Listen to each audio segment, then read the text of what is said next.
Radiance of the Seas in the first half of the year, and then Splendour of the Seas in the second half of the year will be the first two of what will most likely be 15 revitalizations over the next few years coming. So Radiance is done, and she got her new features, and she was very much refurbished, and she's back in service, and in fact she's heading over to Australia right now with an amazing array, particularly of specialty restaurants. And then Splendour of the Seas, who's already a big crowd favorite in Brazil, will get all her new features and then go down for yet another Brazilian summer season coming up here in a few months, and it should be great. This is where the revitalization teams are working on the planning development in order to prepare for the execution of the project.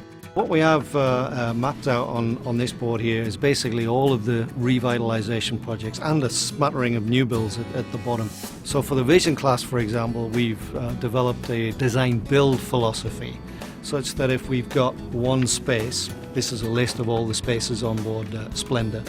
We have a similar number of spaces on board the next two ships, Rhapsody and Grandeur. So if we have the architects do the work and it's useful across the remaining ships, we turn that into a design-build package. So each of the architects would work on a general arrangement plan just like this one, where each of the areas are split up into the different venues. So each of the red dots on the first chart actually blows up into a timeline very much like this one. And what's very important for us in our process is that we have a very effective steering committee process.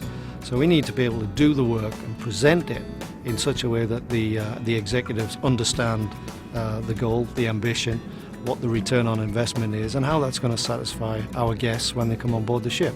It's so important to us to make sure that all 22 ships that we have the kinds of features that give credence to the idea that we have the greatest cruise ships in the world. So the royal advantage as it relates to the revitalizations is the investment program to ensure that our entire fleet rests on that mantle of superiority as it relates to cruise ships of the world.